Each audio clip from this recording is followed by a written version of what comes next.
So where does this project start with? Well, it didn't start with me, actually. It started with some colleagues who came and knocked on my door and said, I think you'd really like participating in this, and hopefully I can contribute. So for me, I didn't really know what the SS Great Britain was. I hadn't actually gone to see it yet. And Brunel's SS Great Britain is quite unique in that it is the first screw-propeller ocean-going liner and the first to be constructed in wrought iron. And quite touchingly, it's now located where it was created, down in the dry dock in Bristol. So the setting was very interesting to me. Background is fluid mechanics, and I thought, well, yeah, why not? Let's go and see what there is. Now, since it was the first one which was created in wrought iron, it also has some issues. It sat in the sea, which is got chlorine in it, and the wrought iron absorbed the chlorine. So the conservation effort around this is to keep it at dry conditions. So here is the front of the SS Great Britain. I took these photos, and you can see that it's got corrosion there.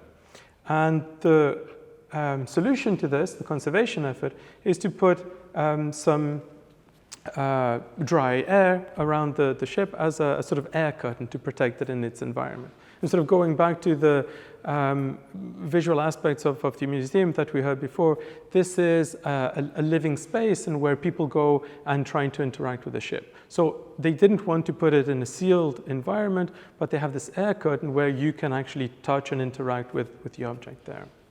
So my task coming in was initially to think about all the parameter space that this ship, in its condition, it's an environment, the outside condition, you have crowds of people coming in. Is it a cold day, a hot day? Is the door continuously being opened because the children going to see the ship need to go to the toilet always? So what are the conditions that are going on here? And so the person who did most of the work was my PhD student at the time. So I started listing all the different parameters that we should start analyzing, and you could see that he was getting into a nervous wreck, and I thought, okay, we need to do some modeling. And so the project was really data-driven, but from the modeling side. And also from my background, mathematical modeling, numerical simulations, and then use the sensor data that we had. We didn't have much sensor data to start with. And the idea was, let's create a model which is sensible, which doesn't need to conquer the world, but do enough in order to get a good solution for this project. And so we started scanning the ship, creating a 3D model of it. We can see the air curtain, the jets here on the side, and the collector air at the top. And then we ran some models, and we tried to read some of the data. So we had anemometry data, we had some relative humidity and temperature data. We didn't have much data. We spread it around, tried to make some sensible model. And then we ran the computer models. So we generated a lot of the data, high-resolution data, to what we thought was a good solution. So here we're just traversing the ship front to back, looking at the velocity field.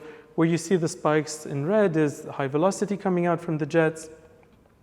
And you can see that the air curtain comes along, pretty much hugs the ship, as we'd expected to see from the people who designed this 20 years ago.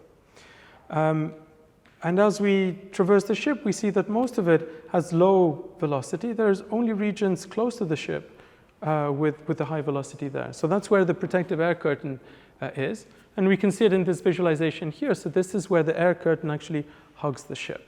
So this is what the people who developed this 20 years ago or so came up with. And it was our task to come in and see if it's good enough, what we can do to inform the conservation efforts, and future-proofing it, also reduce the energy, decarbonize the whole system. So how good was the modeling? Well, when we actually went to see the data, it wasn't amazing. But the good thing is that starting from the models, we understood how we were generating the data, what assumptions we had made, and from the sensors, how did they actually fit into the math that was behind it. So we ended up fitting this nice straight line through it and realizing that it did make sense to us why we were fitting that straight line, because we had understood the system. And so while most of it seemed like outliers, now we understand why they're there.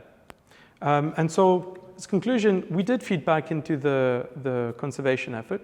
We did help them identify where there are spots of weakness in their current system, what they could do to improve these. We're looking at the energy consumption. It's a fairly complex system depending on the year, depending if it's morning, afternoon, as the sun comes around, that we haven't understood all the complexity of it. But we're working on it. So hopefully, more to come. It was good enough to start publication, so hopefully it'll come out as well. And the technology behind this sort of analysis of data, let's try and get a complex problem and break it down, I think is also useful to other scenarios of conservation where you have an air curtain, for example, over paintings that we talked about before. So you can have an engaging environment which is protected as well. So hopefully it'll see other applications as well. And here to the bottom is what we think is, and the measurements kind of say this, regions of the ship where you have good protection, which is in red, and blue, which is, it needs a bit of further work, let's say. And we can see that the system, which was developed some 20 years ago, there's a bit too much blue in there. And the other thing that I'd like to end up was, we were able to do a lot of maths modeling. We were able to do a lot of numerical simulations and sensor data. And I thought, what happened 180 years ago when Brunel and his engineers and his scientists came along and designed this gigantic ship for the time? What could they have done if they had all this technology? And sort of looking at the dinosaur, the first one of its kind, and thinking, what could have been done differently had they known all this? So, yeah, questions? Thank you. I don't know, I like to think that Brunel would have been super excited and would have been an early user of all this stuff. Okay, questions. I've got one to kick off. I mean, this strikes me as being something which would make a really great exhibition of its own at the museum. I don't know if that's a possibility. So, yeah, we did convince them to get a big screen and have it as a display in the dry dock area. So the idea is that when we go and see this Great Britain, we understand more of the engineering, the conservation efforts. So it's an educational tool as well. Absolutely. Great, yeah. Any other questions? No? Okay, thank you very much. Thank you.